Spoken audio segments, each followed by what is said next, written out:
On a Saturday afternoon in the city, Marcus, a soft-spoken Asian man with a quiet smile, was hurrying home from work when a frantic meow stopped him in his tracks.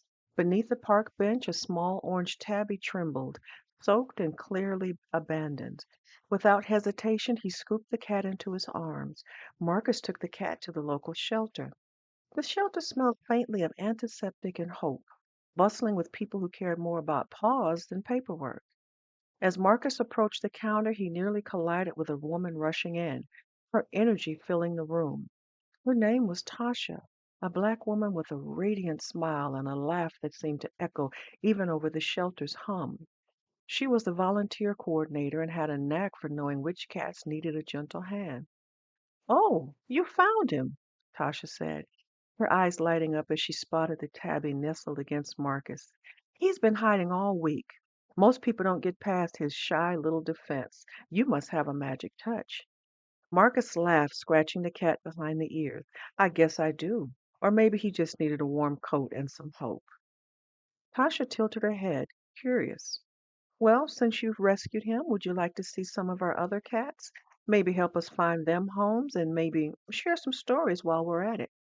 Hours disappeared as they moved from cage to cage. Tasha shared playful anecdotes about the cat's personalities, often comparing them to family members. "This one reminds me of my little cousin. Stubborn as a mule, but sweet when you least expect it." Marcus laughed and nodded, noticing the way she gestured as she spoke, hands alive with energy. Marcus shared his own stories, hinting at a childhood split between weekend trips to his grandmother's house, where the kitchen smelled of simmering ginger, garlic, and soy sauce, and bustling streets alive with neon lights. Tasha's eyes lit up. "That sounds amazing. You must be a pro at dumplings then." "Only the ones that don't fall apart," he admitted, smiling shyly. "But I make a mean miso soup." Tasha grinned. "Maybe one day you can teach me. I'll bring my sweet potato pie and we'll trade secrets."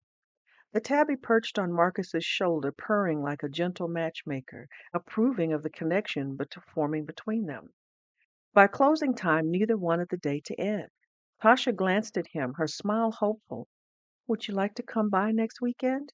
We have an adoption event, and I think some of these cats could really use your help. And I'd like to see you again, too." Marcus's smile widened, his heart light. "I'd like that.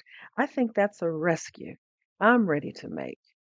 That Saturday, they decided to spend the afternoon at Marcus's apartment, where the smell of ginger and garlic mingled with the city's faint, rain-scented breeze. "I still can't believe you make your own dumplings from scratch," Tasha said, tying a bright apron around her waist. "My grandma would be proud, but she'd probably still try to teach me better." Chuckled, rolling out of the dough.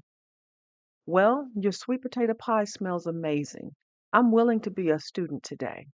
The tabby, now confidently named Mango, weaved between their legs, purring loudly. "See," Marcus said, scooping him onto the counter. "He approves of this culinary collaboration." After cooking, they moved to a small balcony overlooking the city. Marcus poured jasmine tea into two delicate cups while Tasha brought out the pie, its aroma mingling with the steam of the dumplings. "I love how our worlds collide like this," Tasha said, laughing as Mango attempted to swipe at a dumpling. "Soul food meets Chinese home cooking. It's kind of perfect." Marcus smiled, watching her animated gestures and warm laughter. "It's like Mango brought us together for a reason, and now he's the ultimate taste tester." Tasha nudged him playfully. "I'm glad he did, because I'm not sure I'd ever have met someone who understands both my love for food and my complete chaos." That evening after the meal, Marcus suggested taking a walk to the park where they first met. Lanterns from a nearby festival glowed softly in the rain-slicked streets. He slipped his hand onto hers and she didn't pull away. "Remember when we met because of Mango?" Tasha asked, smiling up at him. "It feels like a lifetime ago." Marcus looked down at her, then at the tabby weaving through the puddles at their feet.